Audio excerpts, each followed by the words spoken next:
Welcome to our session, Decolonised our Patriotic Curriculum. Let me get straight into it, introduce our four speakers. On my left, extreme left, we have Ben Habib. Ben is many things to many people, but he wears the hat here of a senior figure of Reform UK. And they were very interesting for me in their manifesto that did a lot to say about patriotic curriculum. Ben, you're very, very welcome, mate. Indeed. And on my right, we've got Andre Ediagbonya. Have I said that right, Andre? Did you say no? Go, say it out loud, go on.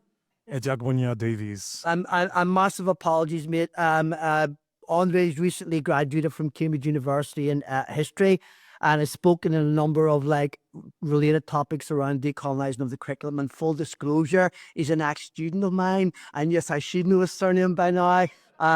I taught him and he had me as a teacher in London Academy of Excellence in Tottenham a few years ago. And on my left, we've got contributing editor of the Daily Telegraph, Dia Chakravarty. And I'm delighted you're here, Dia. And without going into a big long story with your wee health scars and all, and you still managed to make it after your wee travail. So thank you very, very much. And then we've got over on my right, we've got Louise Burton. Louise, like myself, is a member of the Academy of Ideas Education Forum and just been a history teacher for about 20 years. And myself, I'm Kevin Rooney.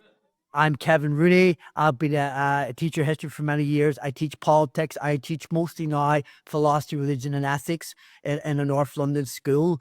Let me tell you really quickly why this debate's happening. I proposed this to the Bottle of Ideas Committee about 5 months ago.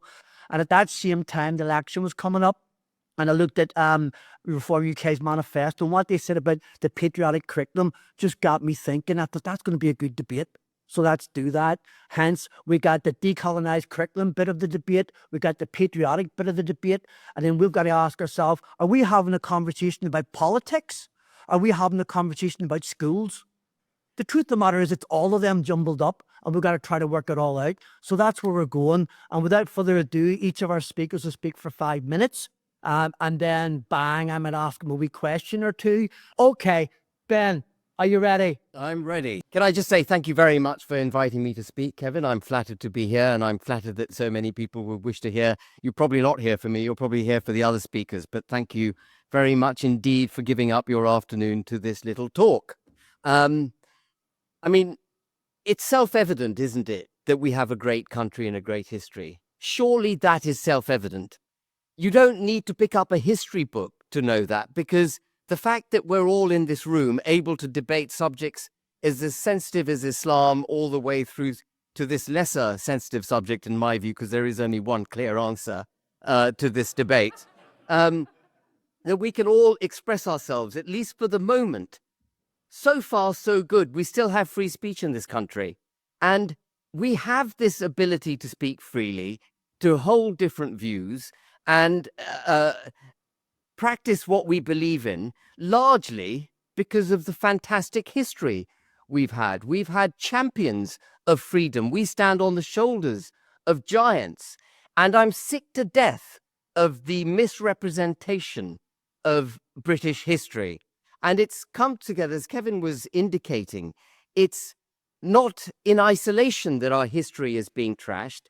It is being trashed in association with a whole load of other things that are being trashed in this country at the moment. Our identity as a nation is itself being targeted. I'm a Brexiteer. I therefore believe in the constitutional, democratic unit that is the United Kingdom of Great Britain and Northern Ireland.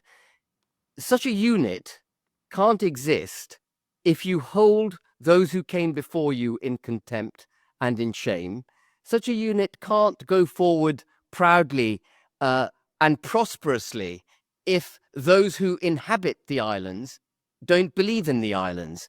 And I see the attack on our history and our language as a mechanism, frankly, to destroy the United Kingdom. The notion that the Church of England can put aside £1 billion for reparations for apparent atrocities committed by this country a couple of 100 years ago is just utterly balmy to me. First of all, even if you were to grant that atrocities had been committed, all those against whom those atrocities had been committed are dead. All those who committed the atrocities are dead. The reparations is merely a manifestation of this attack to which I refer on the country. And the Archbishop Welby should hold his head in shame as the head of the Church of England, giving into a narrative that undermines the existence of England, because that's precisely what that reparations debate is all about. It's about the destruction of the nation state of the United Kingdom and an attack, in his case, on England. And we see this not just in our history, but we see it also in our language. Oxfam, which is a late imperial production, a charity, produced a 92-page document. I don't know if any of you have seen it. Hands up if you've seen it. On decolonizing the English language. Words like mother and father are apparently not acceptable because they come from our colonial imperial past. Words like headquarters are not acceptable. This is an extreme form of ideology being perpetrated by people in this country. And why are we doing it? It is because we stand on the shoulders of giants, because we have this phenomenally tolerant, welcoming, free attitude to life, that we're prepared to put up with this nonsense. We've had, and I'm just going to talk about immigration for a second, we've had more people come to this country in the last 25 years than in all of history before that. And because of the tolerant, welcoming nation that we are, we have devised regulatory and legal frameworks to make these people feel comfortable. And the principal regulatory framework to which I'm referring, though there's lots of different aspects of it, is diversity, equity, and inclusion. Through DEI, which is in my view, the promotion, this is how I define it, the promotion and celebration of ethnic, religious minorities, sexual preferences, transgender ideology, and all that goes with all of that.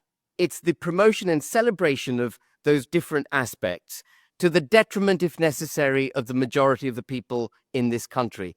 It is liberalism gone mad. It's the liberals telling us that we must champion and celebrate minorities, and to hell with democracy, to hell with the interests of the majority. It is reverse racism. And the attack on the United Kingdom comes from this reverse racism, because they want to tell you that your forefathers were all slave traders. They want to tell you that you should hang your head in shame. Because if you hang your head in shame and you accept the argument that all your forefathers were slave traders and contributed absolutely nothing of any value to the globe, that is the end of the United Kingdom. And ladies and gentlemen, that is what their aim is. So we must stand against firmly this attack on our country and the decolonization of our history and our language. Thank you very much.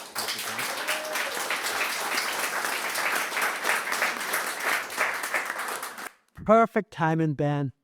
Andre. If the riots this summer demonstrated one thing, it's that we as a nation are at a crossroads. Grown adults pillage high street shops while their 12-year-old children satellite hotels filled with asylum seekers, all in the name of a warped version of patriotism. Now, of course, this select minority does not represent the majority of Britons across the country in terms of how patriotic, nationalistic ideations are manifested. Yet from my point of view, this summer was only the precipice of a larger iceberg of discontent towards a movement away from an isolationist, NIMBYist version of Britain that some prefer, reinforced and endorsed by the canon within our curriculum at large. Therefore, I believe the British curriculum is in urgent need of decolonization. And it's my belief that decolonization does not equate to a treacherous dissuasion from the concept of patriotism. If anything, a decolonized curriculum is essential for presenting a more accurate, inclusive, and balanced view of history, one that equips students with the critical thinking skills necessary to understand and engage with the complexities of the modern world. A curriculum which equips future generations with vernacular and holistic viewpoints which will enable them to choose patriotism for themselves as opposed to having it enforced upon them. As a second-generation immigrant with Nigerian heritage, born in Britain, schooled in Britain, and now paying British taxes, I've grown to recognize the importance of acknowledging the full breadth of one's history. My identity is shaped by both histories and cultures. Whether I like it or not, I am a product of an imperial project. And it's this duality which gives me a perspective on our curriculum rooted in self-critical vigilance, a recognition that understanding Britain's past requires looking at it from multiple angles and also looking beyond the colonial structures designed by the West. At its core, decolonizing the curriculum is about challenging the dominance of Eurocentric and, in some specific cases, English perspectives in education and making space for marginalized and otherwise hidden voices and histories. It's about rethinking whose knowledge is considered valuable, whose stories are told, and how we understand the world. Only then do we as a society stand a chance of breaking free from a spell of willful amnesia, as Sankaran Krishna would name it. Some see the patriotic curriculum as a tool, especially as a response to the rise of identity politics and various forms of extremism. However, the core issue lies in the fact that the country itself is divided on what patriotism, yet alone Britishness, means. The remnants of debates around the B word, Brexit, immigration and multiculturalism have left the nation fragmented.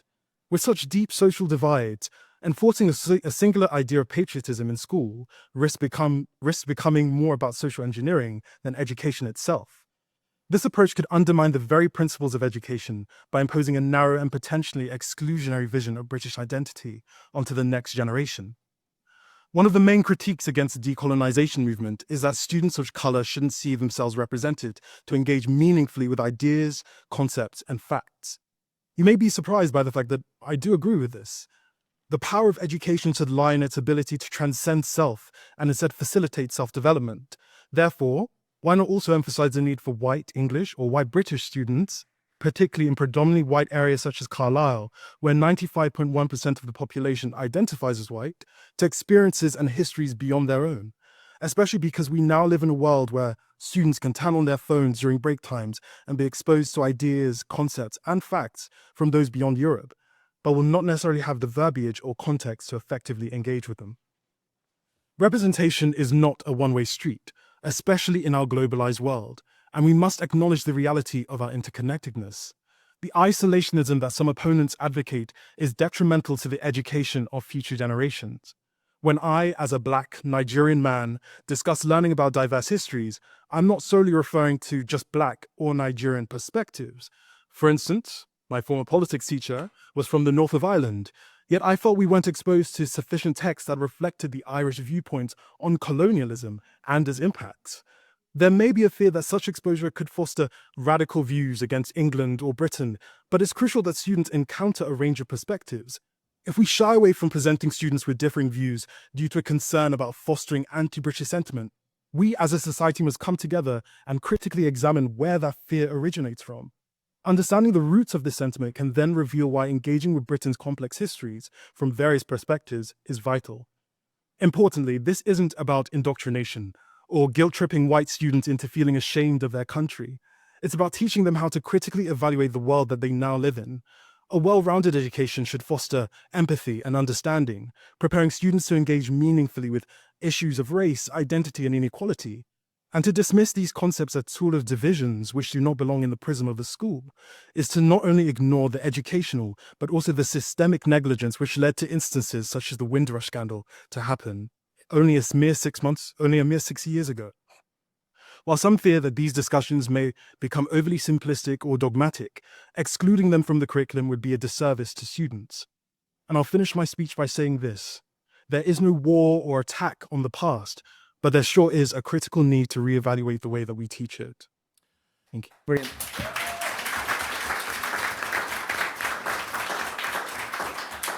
Great, we got the makings of a good debate coming up, and we're only halfway. Dia, you're very welcome. On you go. Thank you so much for having me here, Kevin. This is my first Battle of Ideas event, and it looks amazing. Thank you all for coming here. I was a little surprised, if I'm honest, to be asked to speak at this debate, because this is not really my area of policy expertise. I'm not an educator, and my older child has only just started school, primary school, so I haven't had much of a direct experience with the school curriculum either.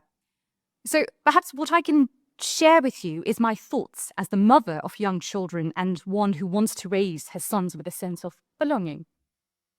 But if a foreign-born mother, like me, wishes to bring her children up with a sense of pride in being British, In my experience, she would be labelled and either an extreme right-winger or a simpering bootlicker. I've had the honour of being labelled as both. As a first-generation immigrant, it seems very strange to me that we don't raise our children to love their country. In many, if not most parts of the world, this is not just a US phenomenon, I promise you, including my own country of origin. Love for one's country is something people take for granted. It's one's country is almost like an extension of one's family. Does that mean that you like or love everything about it? No. But you feel an affinity towards it, a love towards it, a sort of responsibility towards it. I have rarely met a group of Bangladeshis, which is where I'm from, or Indians who don't complain bitterly about so many aspects of their country whenever they get together. But when they sing their national anthems, they normally have a tear in their eye. And without that love, I feel we risk raising generations of young people who are rootless, who don't feel a love or a responsibility towards their country or their fellow citizens, nor do they respect their cultural inheritance, which they have a duty to protect for future generations as its custodians. Now, it seems to me that having identified patriotism as a potential vehicle for fascism, we heard a little bit about it from Andre, the great and the good of the country have ensured that all traces of one's pride in one's homeland have been programmed out of our youth. Instead, our children are taught to be embarrassed of their history and to abandon their culture. Now, when Rishi Sunak announced his ill-fated national service back in May, I don't know how many of you remember, which would include the option for 18-year-olds to enroll in military training schemes, I was genuinely concerned. Well, I thought, how could it be a good idea to train young people in the art of defence without teaching them what is and isn't worth defending? It still amazes me that when asked to choose between Davos, if I'm correct, pronouncing it correctly, learning English was hard enough. Anyway, Davos and Westminster, Sir Keir Starmer boldly chose Davos and declared that Westminster is just a tribal shouting place, and then went on to become the Prime Minister within just a few months. Now, that really should have been the greatest honour of his life. I don't know how this happens in the UK. I can't remember. I can't think of any other country that this might happen in. I think we're beginning to find out that when pride in one's country or roots is systematically removed from generations of young people, that void is inevitably filled with ideologies that shout the loudest. That could be extreme environmentalism, that could be Islamism, or it could be sectarianism along ethnic lines, all of which we've seen in the recent, the past few months or years. In order to save our youth from the perils of patriotism, I feel we've given up on the one identity that really should unite all Brits, whatever their race or religion. Sharing a country is quite literally the one thing that we all have in common, that connects the fate of my son to that of Kevin's, or Ben's, or Louise's, or Andre's if he goes on to have any. I imagine he's a bit young, but I don't mean that in a patronising way. I mean that in a very Bengali, motherly way. But take that away, and we are left with our Bangladeshi, white, black, Nigerian, Hindu, Muslim, Christian identities constantly competing against each other. And I find it really moving that Judith Kerr, the celebrated children's writer whose family fled Nazi Germany to set up home in the UK in the 1930s, wrote, "I couldn't wait after the war to become British and belong here." Less than 100 years later, it genuinely feels to me that an immigrant would not be allowed, let alone encouraged, to express that same emotion, nor would be a child born to her or any other parent in this country. That, I think, is a tragedy. Thank you.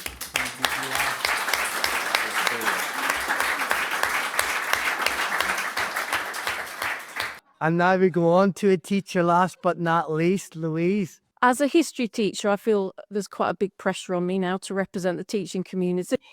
I know there's quite a few teachers in the audience, so you'll help me out. So I'm just going to read some of the things that I currently teach, which I'm quite proud to teach and which I've worked very hard to learn and understand about. I'm still reading books on these issues, and there's been a bit of a debate in our school about what to include on the curriculum, which has involved leaving things out as well. But one thing that I would like to, that I think has been very good about the 2015 curriculum reforms is that teachers have been given some degree of autonomy in terms of making decisions about what to teach, and it has provoked debate amongst teachers. But there is still room for knowledge and evidence-based curriculum. If anybody was in the discussion at lunchtime about the Scottish curriculum reforms, trigger warning, it could be on its way here. So here we go. Alfred the Great, Athelstan, 1066, Magna Carta, Henry III, Wars of the Roses, Reformation, the Civil War, Bill of Rights, the Elizabethan era, Shakespeare and the Renaissance, the Industrial Revolution, the Enlightenment and the Scientific Revolution, the 1832 Reform Act, the British Empire, the 1918 Representation of the People Act, World War I, World War II, decolonisation. And I mean decolonisation as in the dismantling of the British Empire. So all those things I currently teach, and I think they all have a value as knowledge that I think British children need to know and understand growing up in Britain. Okay, Britain is not just anywhere. It has its own institutions and it has its traditions, and I think that by teaching this type of history, we give children an understanding of the environment in which they're growing up, the buildings that surround them, and the traditions and so on that take place in this country. Okay, so that's just maybe a bit controversial, I don't know. Going back to decolonisation and where that discussion is at the moment, I think Kevin's question was, do we need a decolonised or a patriotic curriculum? And I would say we've already got a decolonised curriculum. I think that battle has kind of been lost already. So I think it's now embedded in schools. And I've got two main objections to it. Number one, it selects knowledge in order to do... the way that it selects knowledge is no different, in my mind, to indoctrination or propaganda. There's currently a new textbook on the market called Black British History, which I assume some schools are going to start to use in their teaching. I haven't had a chance to look at it yet, but I've got an idea what's in it. The Edexcel exam board have, in recent years, brought in a new GCSE history, which is on migration to Britain. But one whole unit is on Notting Hill from 1948 to 1970. Interestingly enough, I read the kind of core content. It talks about Oswald Mosley in the 1950s, who I think lost 2 elections and then kind of faded into obscurity. It ends in 1970, so 2 of the Race Relations Acts that were passed in the 1970s are not mentioned. And I don't think it even mentions the 1965 one, which is before the end of the syllabus date, but it's just not in the core curriculum or in the prescribed curriculum. So that's my first objection. The second is I think it essentializes knowledge. So it's motivated by ideas such as inclusivity, relevance, but I think it presupposes that, again, maybe a controversial thing to say, that only black poetry, for example, will speak to black students if you're teaching English literature. So taking certain things out, certain written works out and replacing them because they were written by an African poet or a black American writer, for example. What happens in my subject, in history, is that the curriculum, I feel, is becoming more and more broadened to include as many voices as possible, marginalised voices, for example. And I think in a lot of senses, it's just bad history. So here's another example. Did you know Henry VIII had a trumpeter who was black? Did we all know that? His name was John Blanc. He's depicted on the Westminster Tournament Roll of 1511. It's an interesting historical detail, but so I know in some schools they can spend a whole lesson on this. It was produced to celebrate the birth of Henry's son Edward.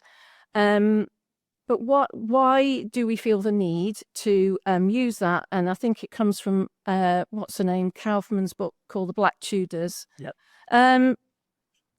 Okay, So I think that it's not strong disciplinary knowledge, it is tokenism. And I think I'm surprised that more students are not patronised by some of the stuff that's being taught to them in schools. If you've read Frank Furedi's book, War on the Past, he talks about we're kind of rearranging our past. We're reinforcing current preoccupations with identity and race and difference.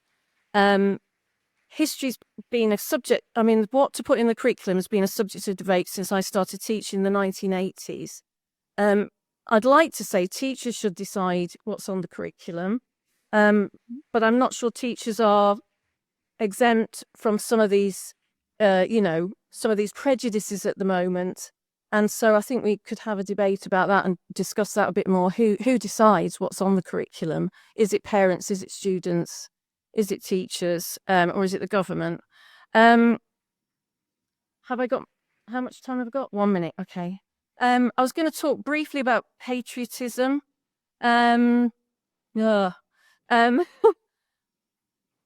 So I think Andre might have suggested that by decolonising the curriculum, this in and of itself could be a patriotic act. In other words, that's more representative of Britain today than maybe teaching, I don't know, the Anglo-Saxon Chronicles or something like that. So I think, do I agree with this or not? I don't think patriotism can be taught. I think it's just as open to indoctrination. What I do think is that if we teach, in my subject, history, a chronological account of the history of British society and its institutions, it could serve to give all children an understanding of the world they inhabit, which is Britain, and maybe also to value it and to see how they are linked to other people living with them. That's it. Brilliant. Brilliant.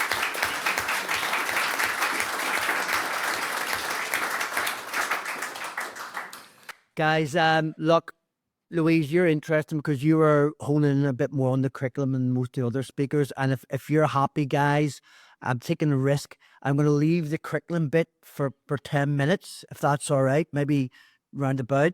I want to just ask questions that might be really naive and stupid, and I'm going to ask them anyway.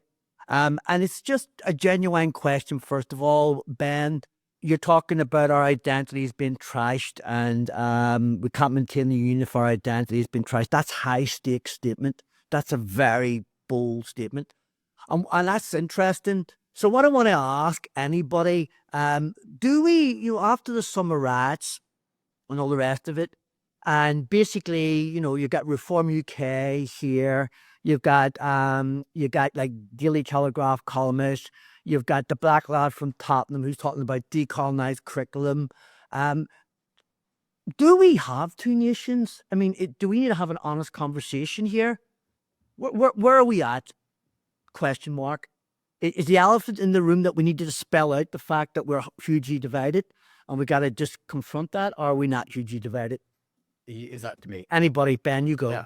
Well, I think it's much worse than two nations. We practice multiculturalism, which on the face of it sounds all welcoming and fantastic and kumbaya.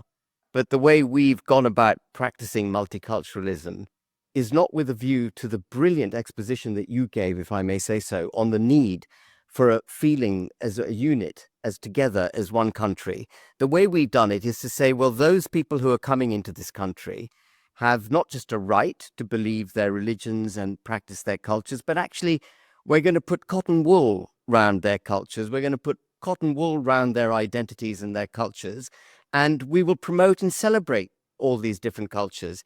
And what we've therefore created, and by the way, I'm half Pakistani and half English, so I don't come at this with any particular axe to grind, any particular axe to grind. What we've created are cultural silos right across the country. And these cultural silos are going to come back to bite us. This liberalism, this right to feel whatever it is you wish to feel, and the protection that we now afford these different silos is not just two. It's not a bifurcated. It's not a divided nation. It is a multi-divided nation, and we are going to see, as we did in Leicester, Hindus kicking off, Indian Hindus kicking off against Muslim Pakistanis. We will see in due course Shias kicking off against Sunnis. We will see Wahhabi Islam kicking off against more moderate forms of Islam. We will see white people, as we've seen, rioting and complaining about immigration. What this country needs to do at a fundamental level, and it applies not just to the curriculum, but in all respects, is to recognize that in order to be a society, in order to be a nation state, we need a sense of belonging, a sense of a common culture. And that can only happen through integration.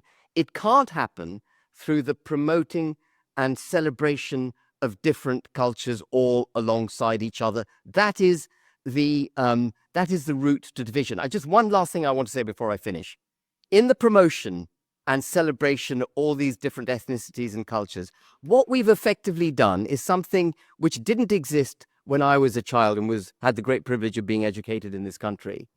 We have introduced institutional racism, because this progressive form of discrimination, which people, again, say is a wonderful thing because it gives all those who don't have equal opportunity and from different ethnicities the ability to have that opportunity. What we've done is prejudice our institutions against white people.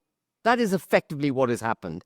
And it is an absolutely ridiculous state of affairs. I'm smiling, not because I find it funny. I'm smiling because I find it utterly ludicrous that a country would allow liberalism, this extreme form of liberalism, to destroy its democracy and the nation state. Brilliant.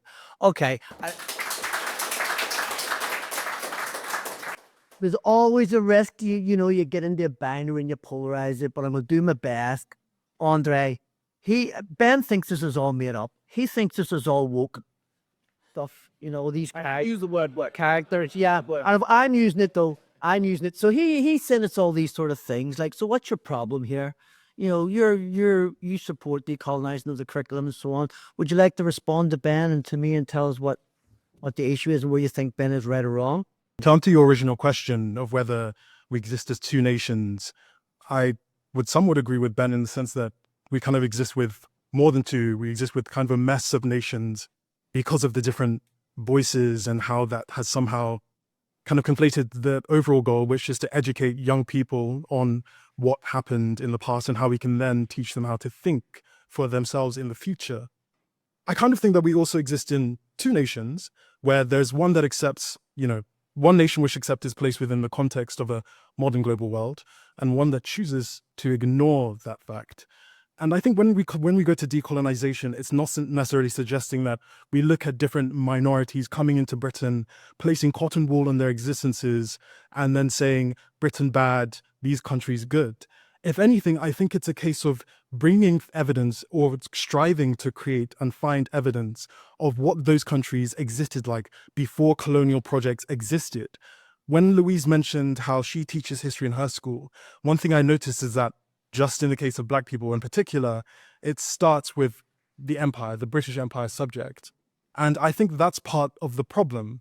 When we look at our global world, we need to start introducing the fact that Black people did exist before colonization.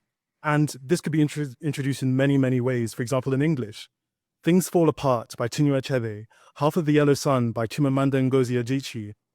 These are texts which focus on these Nigerian countries in a pre-colonial context. Now, why can't they be introduced in the English curriculum alongside subjects like Shakespeare so that young people have the opportunity to realize what these countries looked like before the West came over and what they looked like after? And I feel like this then provides a new perspective, which is rooted in a holistic account of history that ignores the facts. This then provides a new account of history, which doesn't necessarily create an early tale of globalization, but instead contextualization of how these civilizations didn't see themselves as primitive before Western powers came over, but instead saw their own metrics and ruled by that. Dia and Louise, before I take you, Ben, what do you think of what's just been said there by Andre? I applaud the sentiment of what you're saying. And if we could deliver a completely neutral mechanism by which we could study all parts of the globe's history, that would be terrific. But that's actually not what's going on in our schools, in our institutions, in our public services, in our armed forces, right across the entire United Kingdom. What's going on is this protection, promotion, and celebration of all things minority to the detriment of the majority. That is how it is manifesting itself.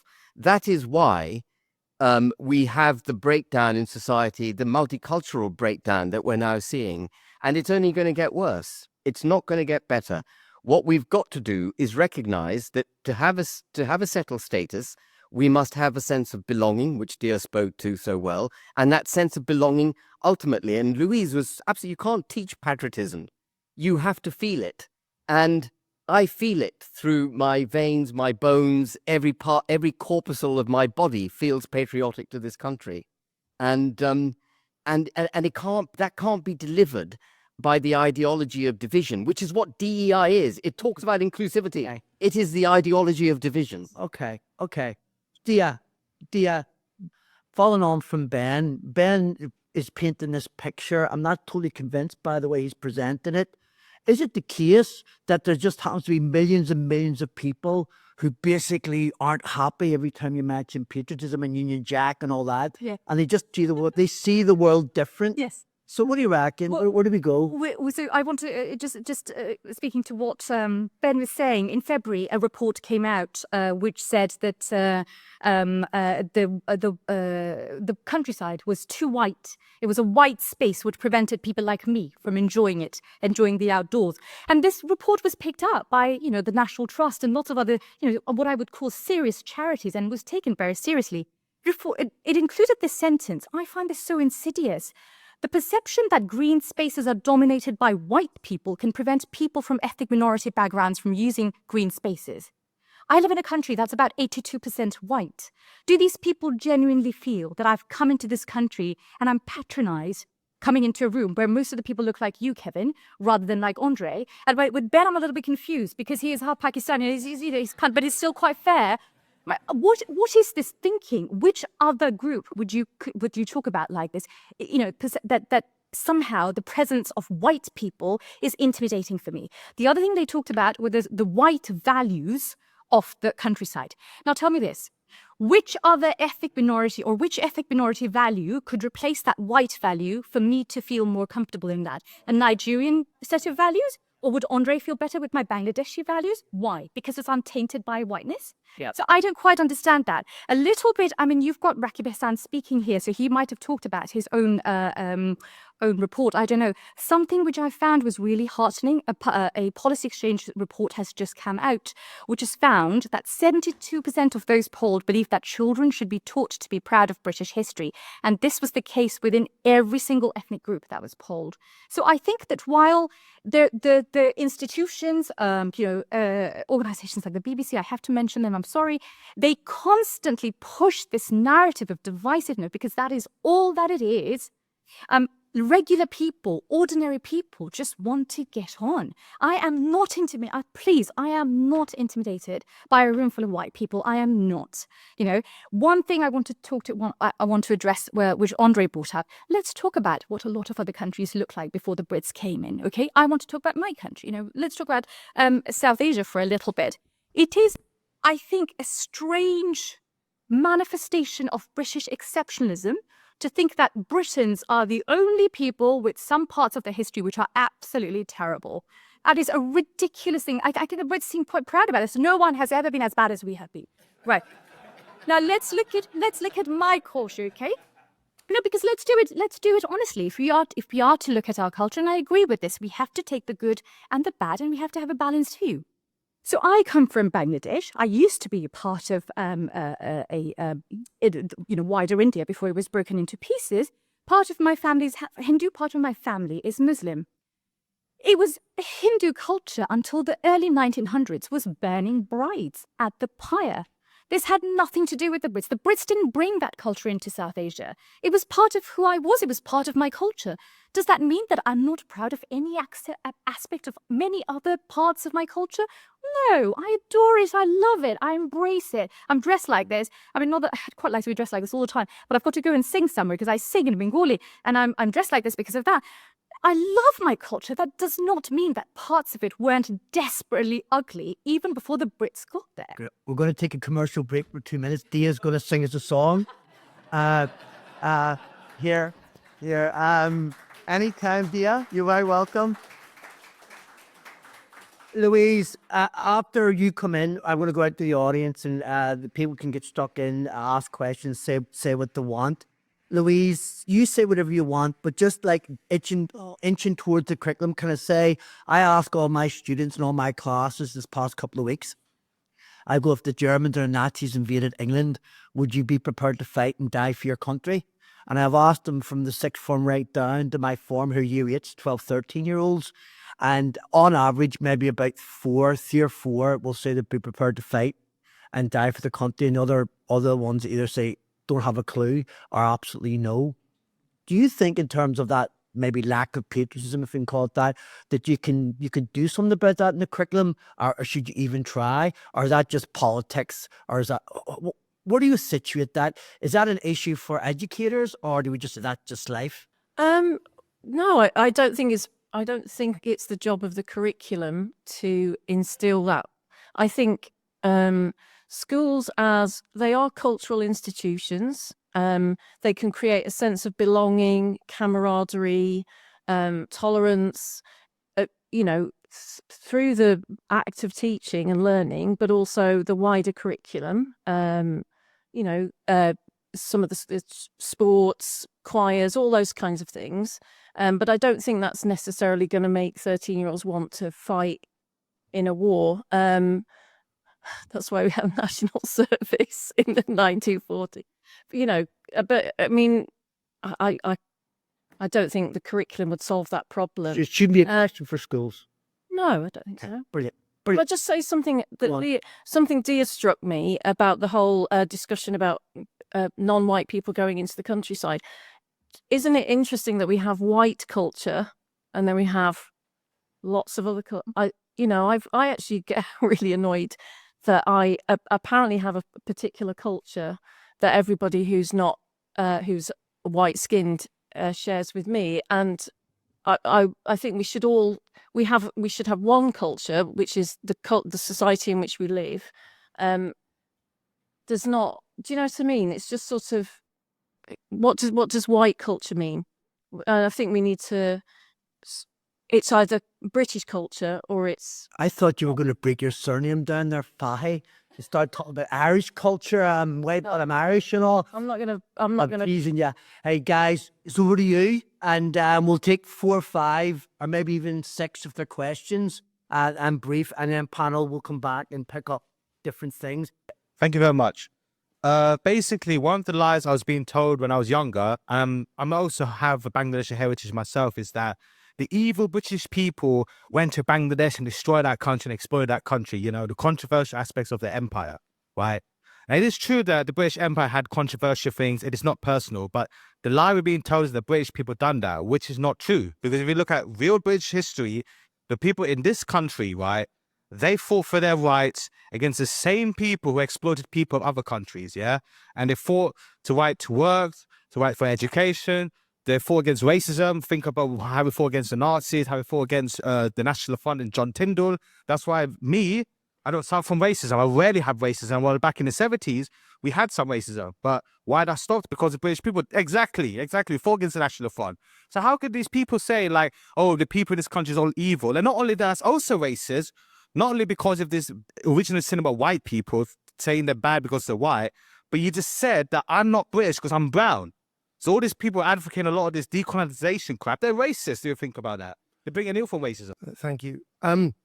Sometimes when this debate comes up, you'd get the impression that the problem we've got is that young people are sitting around reading Dickens and Jane Austen, and I can tell you now that that's not happening. Now, Andre named a couple of novels, one of which I've read, Things Fall Apart, great novel. They're not reading them either. And it's interesting when I speak to people that propose this idea of decolonisation, they've not read anything. I often talk to them, they can't name any texts or, and I can't help wonder the whole D bit of it, removal of, is it not just because it's easier? You know, if you decide Dickens is racist, you don't have to read it. You're done. You've got your answer. And I'm worried, is it just easy? And then what we do, we identify with other people based on skin color. That's easy because you can normally see that. So is that what's going on? Just wanted to say, I think it's important to make a distinction between diversification within the curriculum, representation of Black history, and all those sorts of things which are very important. But we need to make the distinguish between that and CRT, decolonisation, critical race theory, is nothing of the sort. And we live in a society now with a highly unregulated educational market where anyone can set up a consultancy, call themselves an equalities expert, a decolonisation expert, and sell this stuff to schools. And people do not see what is being sold to individual schools. And there's a lot of amateurism and activism, depending on what that person or group wants to sell, that gets into schools. And this is why we are getting increasing stories of ridiculous things such as you have to be a white ally to understand decolonisation, change of language in schools and all that sort of thing. It depends entirely on what the school product has been purchased from these consultancies. So my question really is about the regulation of education when it comes to these matters, because in a very fragmented society politically as we are in now, it seems like no one's in charge to control that. I think it's more about the society and the atmosphere of the type of school you go to. Say, for example, my secondary school in sixth form, our teachers are constantly encouraging us to read, because it opens you up to something new. So you're not only relying on the school curriculum, because let's be honest, it's impossible to please everyone and learn about everything. We can't do it in a matter of 5 years, or it's going to be hard because when kids reach a certain age where they're ready to talk about these controversial topics, which could be in high school or sixth form, we can't cover everything and please everyone. So I think it's more about encouraging the school children, but then also the other side is what would hurt to learn about things that are not on the curriculum. And I agree with the point that it doesn't have to be about things about slavery, because there were societies that existed before slavery. We can learn about Africans before slavery. We can learn about natives, like, for example, Taino people before the Africans came to the Caribbean. We can widen our general knowledge, but it's not only up to structure and what the school has given us, but use our own free will, and just take responsibility of our learning as well. And this is coming from a student who's in year 12, not a teacher, and that's just my general view on that.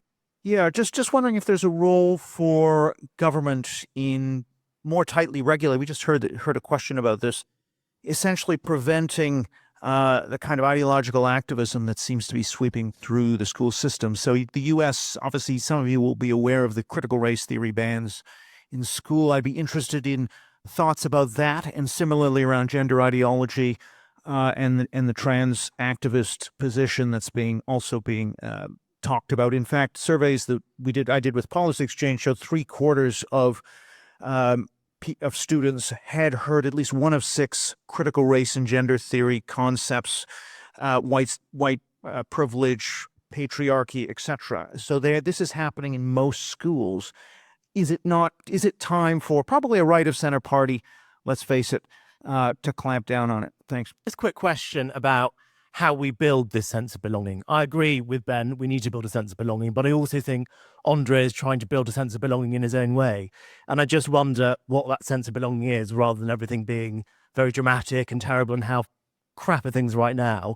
How actually do we build this sense of belonging that we all want to see? I've not read a lot about Nigeria, but I've seen quite a few African or Nigerian academics talking about the fact that there isn't a history to replace the history of colonization. In other words, should we allow the Nigerians to write their history and anybody associated with Nigeria to be involved in that project? Because for us to say, let's look at Nigeria, there's got to be a history that's being written academics in Africa admit at the moment that there's very little resources for that.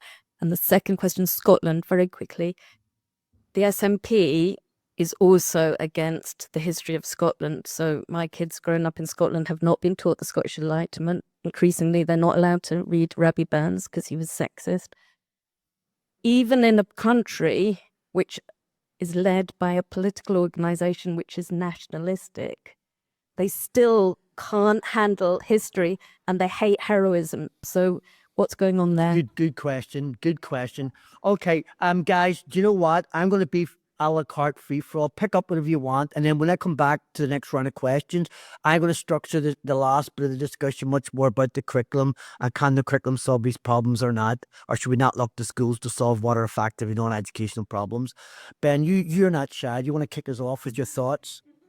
Just very quickly, thank you, Eric, for your comments about critical race theory and transgender ideology. And I think they are absolute natural bedfellows for the decolonization of our language and our history. And they're born out of the same antipathy, apathy and or antipathy to that which I regard as the nation state of the United Kingdom.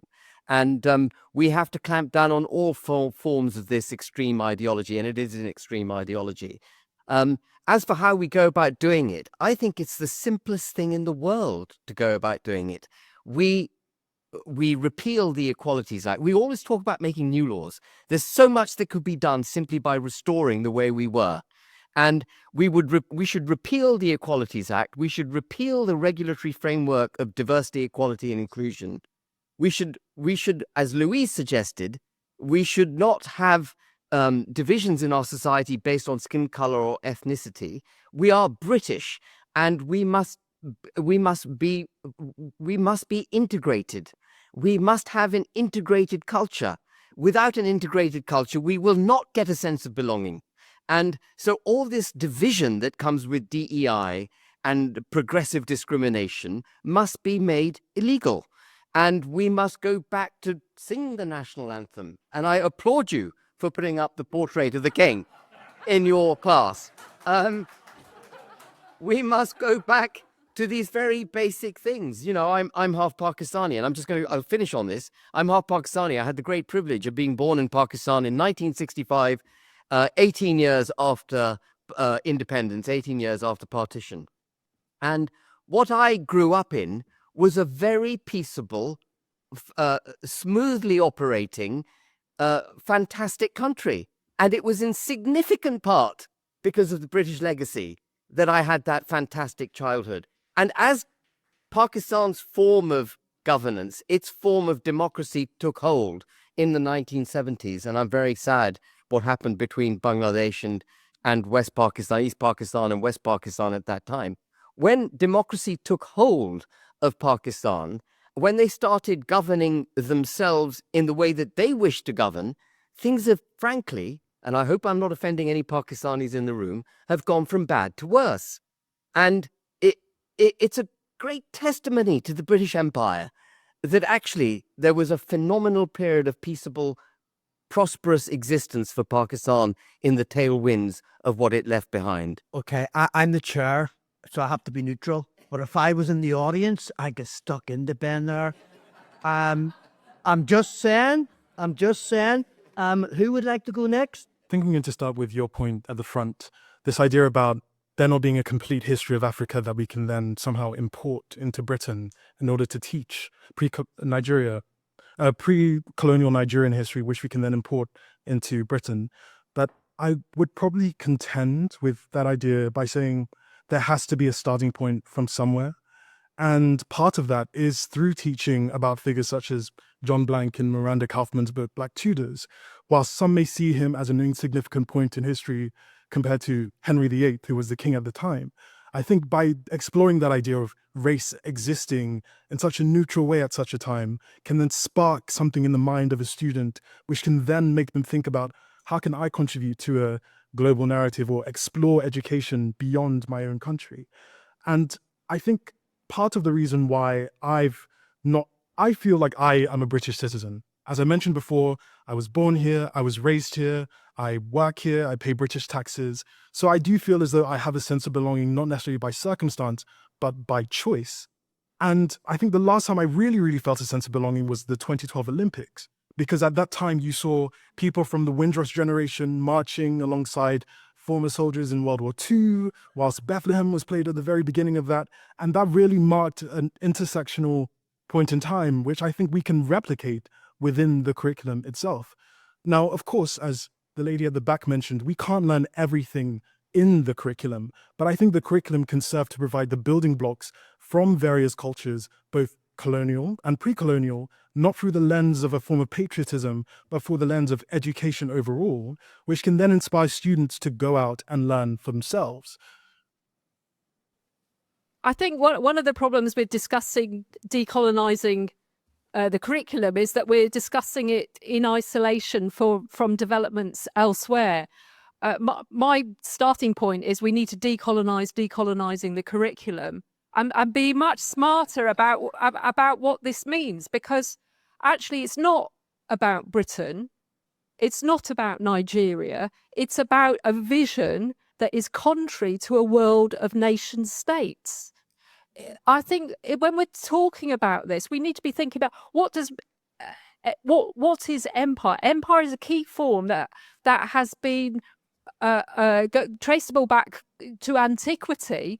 The nation state is a novel form, and many interest groups around the world would prefer to go back to a form of empire, and it takes the form of neo-empire in terms of a post-national world. Now, many anti-colonialists would be highly critical of this decolonising the movement. It is against not just patriotism in terms of Britain, but also patriotism of Nigeria. I think we should have nothing to do with it unless we support transnational governance against independent nation states. Thank you so much. All right, yeah, I just had a question about the language, really. Like, I think it's Americanisms and low resolution, saying like black and white, because when they say de-whitening the countryside, they're not talking about Swedish people, they're talking about English. So is it not a problem? And this is how we're going to talk to our kids about it. So does that not, in my mind, you're all British from Commonwealth heritage, but suddenly it goes two white people, two Asians. Oh, sorry, yes, my bad. Sorry, but in the sense of your, like, the divide, saying Asians and black people, that's measures what, like 5 billion people. It just sort of, it muddies the water. And I think it's divisive by design. My question was a little bit superseded by something that Andre subsequently said, but he did in his original remarks say that he was second-generation immigrant, and then he said, as a Nigerian man. Now, is that our failure that you still described yourself at that point? I know you did say later British citizen. Is it the failure of those of us whose ancestors have been living here for time immemorial that you call yourself a Nigerian man, or is it something in your own attitudes that you still, rather than being a British man of Nigerian heritage? And surely that is a very different proposition. And my second point is on the curriculum, precisely as someone who studied history originally and recently done a master's in history despite my receding hairline. I thought that Louise's outline of the things that she taught, if that was taught, probably particularly by Louise, but if that was taught generally, then, that would be absolutely fine. But I mean, I've seen someone has shown me the curriculum over the 3 years pre-GCSE over the last years that many do history in a particular London school. I'm interested to see how delegated it is. And they jump straight from Tudors to women's suffrage. The only thing in between chronologically was the British Empire. So totally missing out what I regard as the key narrative of why this country is what it is. Namely, the 17th century, 18th century, 19th century, all that development. They looked at suffrage in terms of women's suffrage only instead of it being part of a whole story. Yeah. And that's what we lack. I'm very encouraged to hear, at least in Louise's school, that's not the case. And then people can draw their own conclusions. Of course, you're not proselytizing patriotism, but if you actually if you give people the information and the background, they won't all draw the same conclusion, but at least they've got a chance to draw a patriotic conclusion. I just wanted to talk a little bit about, about patriotism and decolonising has sort of become the subject that we're teaching the kids, and actually they become the goal rather than a method or something. Yeah. And you were talking about how do you make people feel something? Well, you can't make anyone feel something without storytelling. And storytelling is where it gets a little bit confusing, because obviously we all have different stories we want to tell. But if that's the idea, I mean, if you're a program maker, a television program maker, or a novelist, what you have to think about is what is going to move people, what's going to make them care, and how do we show a narrative arc, these things leading to other things in a way that's exciting and inspiring. And I think that that should be the goal. And talking about, you know, the subjects that we've just mentioned in history, you should be choosing the stories that are going to move people and inspire people, because they talk about human agency. They talk about things. And I actually don't think we should go into the past. I think we can absolutely open this up and bring in new things, but we shouldn't select them because they are decolonising the curriculum or because they are really patriotic. Yeah. And I think we should bring them in because they're really inspiring stories about human beings who use their agency to change the world. And that's what's going to make people feel patriotic, because that's what they're being taught right here, right now. They think, what a great place that we can learn this. I mean, first of all, I don't think we should have a decolonised or a patriotic curriculum, but that's just an aside, really.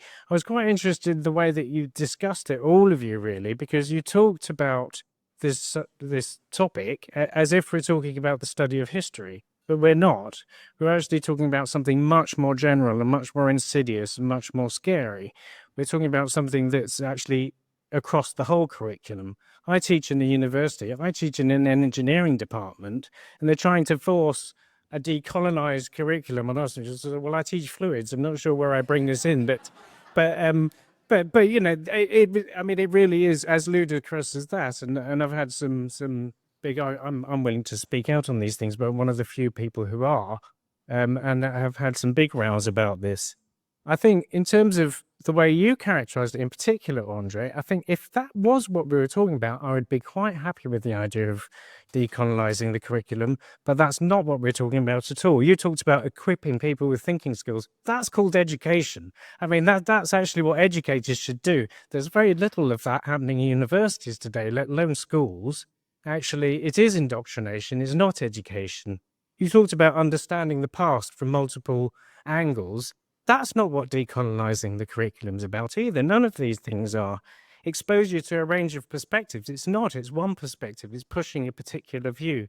So Ben and Andre, thank you for your contributions. And I say that because I'm going to say something critical now, which is I think you're both essentially making the same move. You're both guilty of the same sin, which is over-politicizing education. Now, your political goals that you are seeking to achieve via education differ, but you're doing the same thing, which is you're using education for a political purpose. If you look at the words you're using, the adjectives, decolonized curriculum, that's a political category.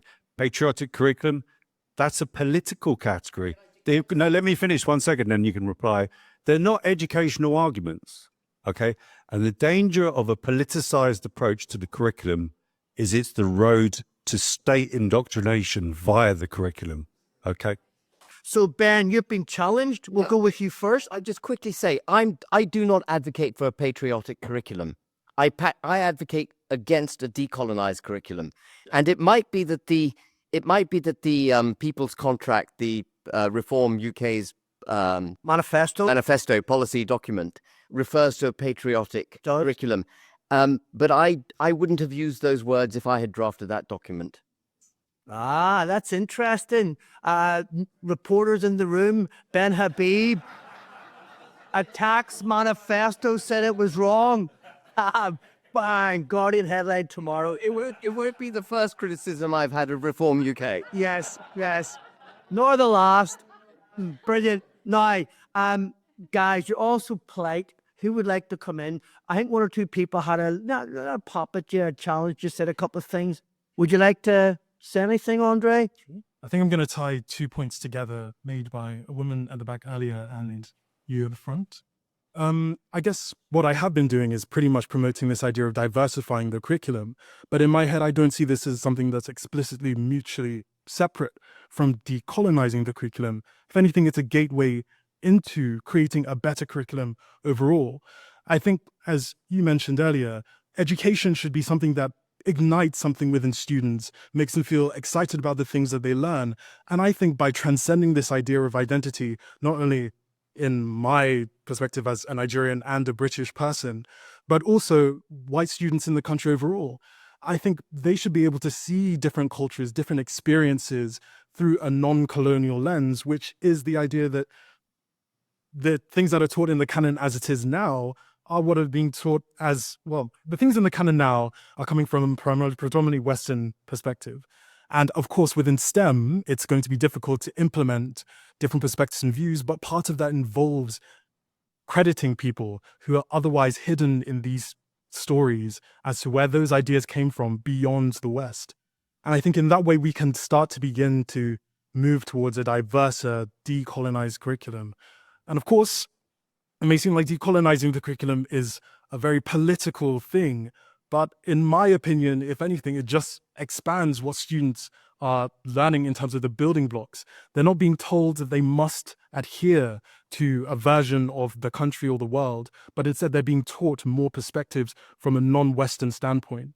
So I think diversification, decolonization can merge into one overall thing that will overall enhance the way that education works within our country.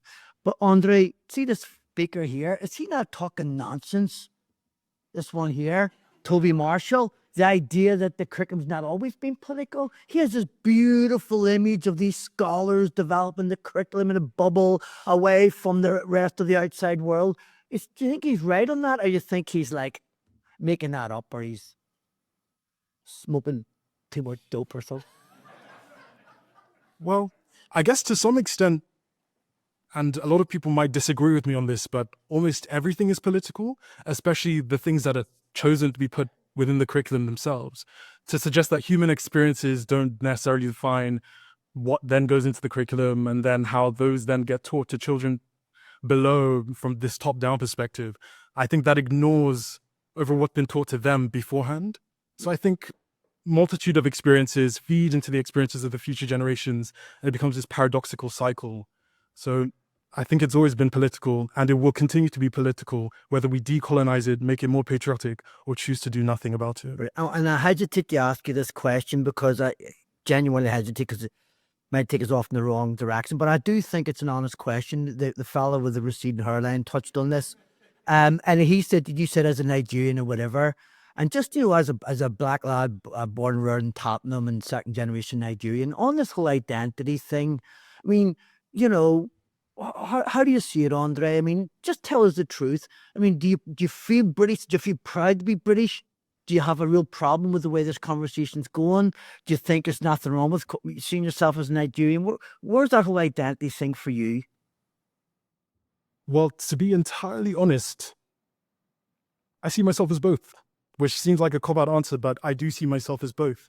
To mention the point at the earlier on in terms of young people not necessarily feeling this need to read texts beyond themselves. I didn't read Things Fall Apart through the curriculum. I read that as a recommendation by my dad, who is a passionate Nigerian man, but also an avid British citizen, or at least wants to be. And I think it's a case where people do exist to represent a multitude of things, and I am the embodiment of that. And there are so many other people who are second generation immigrants who are the embodiment of that and strive for a sense of belonging, but feel as though their histories are not being represented in the schools that they attend, or that people who don't necessarily have the same demographics in other parts of the country are not necessarily seeing those stories being told in any way, shape or form. Brilliant, mate. And Louise, you chip in, and then we'll get a quick point from Dia, and then we'll go back out, mostly this side of the room. Okay. Well, from a pragmatic point of view, I don't know how many of you know how many years children learn history for in a secondary school before they can drop it. 3 years. 3 years, 32 weeks a year. Work it out for yourselves. How many lessons of history is that before they can then choose not to do it? So there has to be some pragmatism involved in creating and writing a curriculum.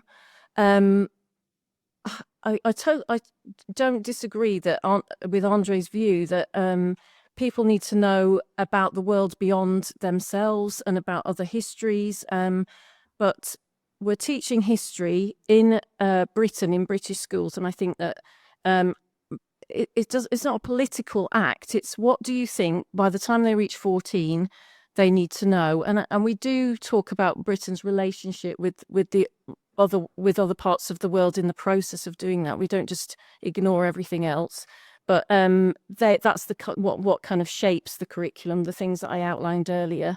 I do think the lady who said there's a difference between CRT and decolonising the curriculum, I think there is an overlap, because in the whole ideology of decolonisation is informed by critical race theory and critical theory. And, if you read some of these groups who are trying to influence the curriculum, they talk about being disruptors. They talk about not just what's taught, but how it's taught. So even the way that you teach can be patriarchal or domineering or racist or whatever you want to call it. They're the same people who have called for the dismantling of the state and, defunding the police. I mean, these things are all tied together. So I just think we have to just reject it completely. What was I going to say? I entirely agree with the lady there about what you choose in English. I'm not an English teacher, but it's the quality of the writing, and and then there's a discussion to be had about, is it part of the canon? Is it part of what we want to teach? Not because it was written by a Black African person. Thanks, Louise. A couple of things about Americanization. So I currently write a column on waste in the public sector, and I was looking at Wales the other day in an article. Welsh government has decided to rid Wales of institutional racism by 2030. They've said there is a huge amount of money that's been said, and I'm still chasing them about how much money to actually, because it goes through every strand. It's very difficult to get a whole figure, but I've seen 2.8 million here, 230,000 somewhere else, 70,000 somewhere. So it's a huge amount of money going into this, and they've said that themselves some parameters, etc. I was particularly looking at a document that Welsh libraries are looking at to not decolonize, to make Welsh libraries less racist. And the books that they were talking about, the authors were, they were all American, I think, but for 3, they were all American authors. And those 3 weren't even British as far as I could tell. But one of those authors is a white woman who used to claim that she was Black, American person, but she has just been found to be not Black, and also found to have plagiarized Black people's work. Another person is a queer first generation professor in America who has also recently been found out to be not first generation. So another white person pretending to be Native American. And apparently this is the sort of work that Welsh librarians need to read in order for them to become less racist. But what really struck me was that even not just the language was American, not just the materials were American, but the spelling was American. So, honor, favorite, this sort of stuff. So clearly in the manual, somebody had just copied and pasted this stuff from American. So it's very much an American ideology that's being thrust on us, with a history of, with apologies to anybody American in the audience, I do believe that country has a different sort of race relation issues, which I don't believe we have in this country, but we are constantly being told in this country that our issues are the same. Again, it's a racist thing, because that's a predominantly white country. This is a predominantly white country, so our problems must be the same. So that's the thinking. The other point somebody said something and I thought, I have something interesting to say, but now I seem to have forgotten about. Don't worry, dear, you can pick it up on the finish. I'll pick it up. Right. Yep. This question's for Ben. So what values do you think underpins a patriotic Britain? That's my question. Are decolonised and patriotic mutually exclusive? If that is the contention, I say this firstly because the title of this debate does not specifically mention Britain. Secondly, because moral principle should be universal to hold validity if we apply Kant. And thirdly, because I'm inclusive of all history rather than extremely narrow historical highlighting. Then then what then should be our curriculum, and indeed what should be the curriculum of modern successors, the more historically entrenched colonies and slaves of the Ethiopian Empire, the Maulian Empire, Emperor Mansa Musa being by far the richest man to have ever lived, the Mongolian Empire, the Japanese Empire, the Abbasid Caliphate, the Umayyad Caliphate, and so on and so forth ad nauseam ad infinitum. Is the logical conclusion that patriotism should be part of their school children? Thank you. I guess I'd just like to quickly remark on the irony that I've never heard people bang on more about the British Empire than the decolonise movement. You know, like as Louise gave this lovely long history of England at the beginning from Alfred the Great onwards. I learned barely any of that at school. We did a bit of Romans, a bit of Nazis, a bit of Tudors, and it's kind of Bob to your uncle, basically. I agree with the woman here that the fault line here really is national governance versus supranational governance. Andre said that, you know, focusing on like pre-colonial Nigeria should be a priority of people in secondary school. I'll change tack. I read George Orwell's England, Your England essay recently. And he made this observation that sort of struck me as unusual in a kind of current context, that the working class of Britain during the empire had barely any knowledge of it. You know, they weren't really involved. It was an empire run by a handful of sailors and bureaucrats. It's never really been very important to British identity. And I'd just like to say, I'd like to learn more about it. We passed over it in sort of embarrassed silence at school, but let's put it in its place. It's only one chapter in a long history. Hi, I've got so many things to think about. I'm going to try and condense it pretty quickly. Firstly, I'm a physics teacher, and I was fascinated with the fact there was a fluid dynamicist over there. I don't know how many other scientists there are in here, but I feel that values come from debate rather than from historical context. That's a start. The idea of pride is problematic for me because I don't think pride's a good basis for moving forward either. In the STEM curriculum, not everything was done by Newton. Newton seems to be highly prioritized, and we don't teach things like Al Hazen's contribution to optics, which is absolutely fundamental, and it's not stated. And so I think that actually it's not just the history curriculum that needs to be considered carefully. It's the subtle, nuanced way in which we're prejudicing what we're passing on to students. Interesting. And the question was, how do we approach this in STEM? Thank you very much. Yes, I'm a head of year in North London for 120 kids, and probably they're from families that come from probably 50 different countries across the world. I completely agree with Louise that a history curriculum that teaches them all about the island on which they live is the starting point for them feeling a sense of belonging. And but I would say that's the start. And also making sure that they love and appreciate the British countryside, poetry, the books that have come out of this island can give them a sense of belonging, which allows them to say, I am British, as well as being this other identity that I'm proud of. And that's why I'm very proud to say that was one of our students standing up at the back. What's the school? Probably guess. Louise? London County Vaxlers? No, it's Michaela. But I would just conclude by saying that, you know, when Anelia and her friends stand up on Remembrance Day and they lay a wreath and we take lovely photographs that show that they belong in this country, there's two groups that lash out at us when we do that. And one is the far right and one is the far left. And I'm pretty happy to be caught in the middle. Basically, my message is don't treat school subjects as political tools. It's not, that's it. God, I love the brevity. You must be a brilliant teacher. Ben. So, just very quickly, there are no values which underpin patriotism. Patriotism is a feeling, but you can't be patriotic if you are ashamed of the country in which you live.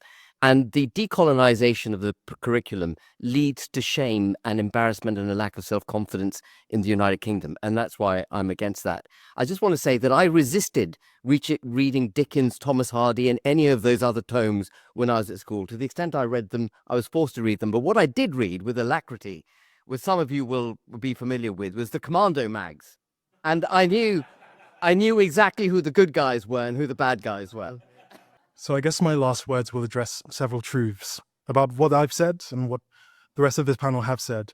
When we have talked about this topic, we have focused quite a lot on British Empire and the British colonial project.